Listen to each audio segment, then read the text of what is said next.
Rachel Laboon. However, it was worth it, just to see your mother enjoying her Christmas present. Oh, she likes the new horse, huh? Like it. First she stands there and stares at it a little while. Then she brushes it down a while. Then she gives it a treat. Then finally, she puts on the saddle, starts to ride. I really managed to find her something she enjoys this Christmas. Will you join me in some coffee? No, thanks, Mac. I'm just glad Mom's so happy with the mare. Well, it would have been a perfect Christmas if the other present I'd arranged had just arrived in time. The poem? Yeah, I guess we're just going to have to wait for the manuscript to come from England in its own good time. Then I really want to see the look on your mother's face. Yeah, oh, I'm sure she'll be delighted. But then everybody seemed to have had a terrific Christmas, whether they had everything they wanted or not. Everyone? That includes you, does it? Sir? Jamie, you were here all Christmas Day. Didn't seem to me like you were having a terrific time. You were thinking about Stacy, weren't you? Come on, Larry. You said the man was a friend of yours. Who? The man at the police lab, the one who analyzes handwriting. Look, I think we should take Catlin's letter to him, have him read it, and see what he can tell us about our half-brother. Well, you're serious about this, aren't you? Well, of course I'm serious about it. What's wrong with finding out what our brother's like, anyway? Will you just let it go? I mean, do you think for 1 second Catlin ever thinks about us?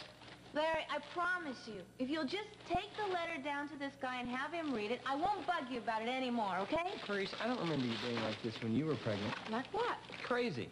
Hey, she also wasn't looking for a missing member of her family while she was pregnant. Lane, I think that we better run to the stores before they get too crowded. Larry, just give me the name of the man. I'll take For the the letter last down. time, will you just drop it? No, I don't. Come on, honey. I am not going to drop it. I am not going to. Not. Okay. I'll drop it. For now. Honey, you got a couple of hours to calm down. Go on, have some fun. I'll get it. I'll get it. Hello. Larry, it's Brian. Oh, hi, Mr. Mayor. What can I do for you this morning? Well, I'm sure you've heard about the gala pre-opening of the hotel at the marina. Right, that's this Friday. In fact, we have several extra men on duty because of all the limousines and diamonds that are going to be there. And something else will be there, Larry. That's why I'm calling you. I've been advised that there have been some threats against the governor recently. Some crackpot has been sending poison pen letters, so obviously we've got to take every precaution. I understand. Good. I'm putting you in charge of security at the hotel. Oh, yeah? Does that mean the city's going to pay for my tuxedo rental? Just submit the necessary receipts. In triplicate, of course. Okay. I'll do my best. I'll see you later. The governor. It's going to be some party. Who needs breakfast? Everybody needs nourishment. All right.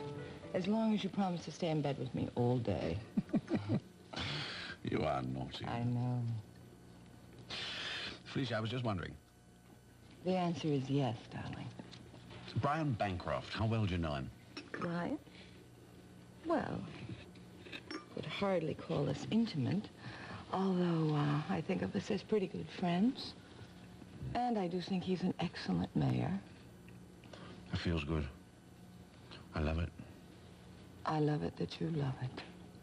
Tell me why. Why? Darling, there are some things you shouldn't ask about. Silly. Why is Bancroft an excellent mayor? Well, I don't know. Other than maybe he's honest, which is sort of a rare quality in a politician these days. Almost unique. Why are you getting so serious? Oh, I know what I'll say to you. Do you know how I have loved you coming to Bay City for the holidays? How could I resist? A talented, beautiful, and provocative woman invites me to her den for the holidays. Does that mean that I'm irresistible sometimes? I'm not going to answer that. No, I wouldn't either. Felicia, do you know what I want right now? I sort of get the idea, yes, darling. Tell me about Mac Corey.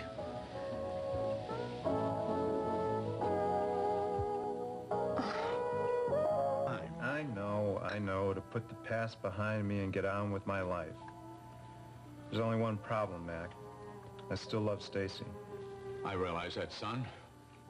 But you've just got to face the fact she loves Mark. She loves me more. She married Mark out of some misguided sense of obligation. I'm telling you, he'll never make her happy. Jamie, she did what she thought was best. I'm sure it was difficult for her. But I think she finally made the choice for the sake of the baby. I would have loved that baby, and I would have raised that baby as if it were my own. You of all people should understand that, Mac. Didn't you raise me as if I were your own child? And even now, isn't Matthew every bit a son to you? Well, yes, of course, but you have to realize, I didn't make the decision by myself to raise you and Matthew. Rachel wanted it as much as I did. I'm afraid in your case, Stacy wants Mark to raise his own child. What Stacy wants? She doesn't even know what she wants. I love you, Jamie. I don't love you, Jamie. I'll marry you, Jamie. I won't marry you, Jamie. I mean, have we heard this song before or what? I tell you, I'm not going to get kicked again. Not by Stacy, not by anybody. I understand why you feel that way. I just don't want it to get the best of you. I mean, anger can turn to bitterness, and then bitterness, well, it can cause you not to care anymore. It can cause you to lose control of your life. I just can't bear to see that happen again, Jamie. Again? Well, you're talking about my old drug problem, aren't you, Matt? Oh, no, I was talking about your future. But yes, if you insist on dwelling on how much you've lost in Stacy, I do worry that maybe in a moment of weakness. Oh, brother, it's my arrest that's got you thinking this way, isn't it? You're still not sure if I didn't buy that coke that they found on me. Of course I'm sure. I gave you my word. I always thought that that was good enough for you. It is. You know that, Jamie. I thought you knew I would never use drugs as some form of an escape. Not again. I learned that lesson once. I'm not about to forget it. I know you mean every word you say, but there's still things I don't understand. How that cocaine found its way into your pocket, for example. All I can tell you, Mac, is it wasn't put there by accident. Well, how did it get there? I didn't put it there. That's all that matters, isn't it? No.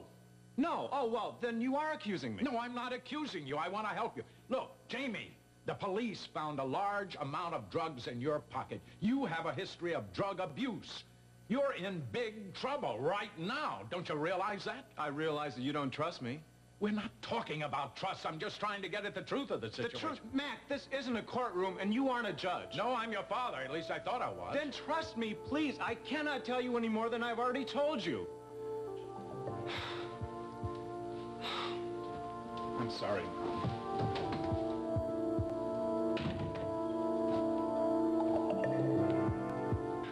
A holiday. Felicia, I can take a holiday, but my work cannot. Oh. That was just a little loose end that needed tying up in Paris. Paris? When I was in Paris, you didn't do much work. In fact, that was the last thing that you thought about. Do you remember that little bistro near Montmartre? Oh, darling, I remember everything.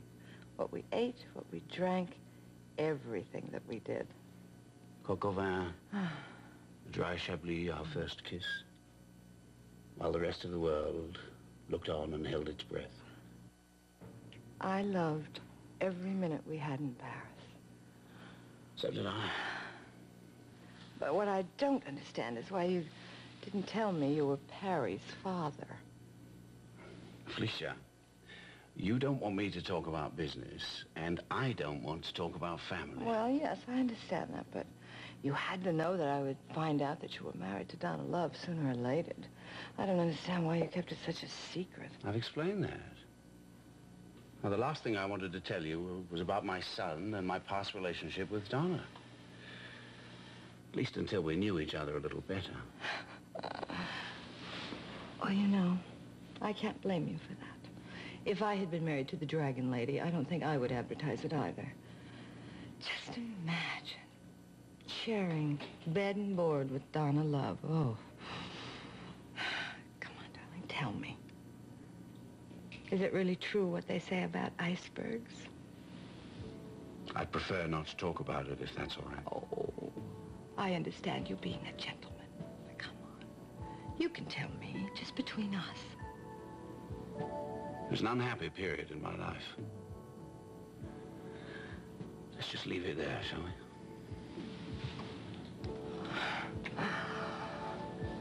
Oh, am I going to have fun with Donna Love?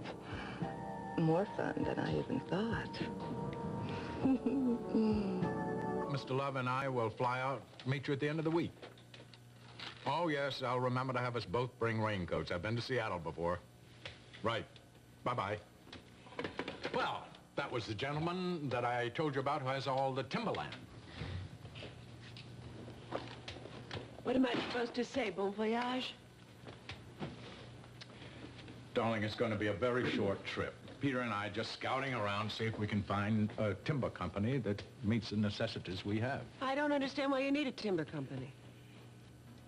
Because trees are turned into paper, and paper is turned into the books we publish. I know, but you've used the same paper company for years. Why are you changing now? Rachel, I've tried to explain to you. If we own the whole process from timber to publishing, in the long run, it's going to increase our profits substantially. I should think you'd be very enthusiastic about it. Well, I'm not very enthusiastic about you being out of town all the time. I'm going to be gone for a day, Rachel. Maybe a day and a half at the most. Yes, this week, and then what about next week and the week after that? Darling, I love you. And I love our children. And I love our home. But I also love this challenge. I would think you, of all people, would Do you remember when you started sculpting? I remember it vividly. We argued about it for months. But finally, I gave in. Didn't I? Didn't I? Yes, because it was very important for you. I know, Well, I just want the same treatment. This is very important for me. I know I'm being selfish. Yes, well, at least you admit it. Well, I do admit it. But I mean, Mac, we've got so much going for us now. We've got the children and the house and our friends, and everything's so perfect, and I don't want anything to change. I just want to make it even more perfect. And I know I can do it. I've just got to do it. Oh, here you are. Whew. I thought you'd be down at the stables talking to your horse. I already was down to the stables. I guess I'll go into the sculpture studio now. Oh, come on. Rachel! Boy, I thought it was cold outside. What's with her?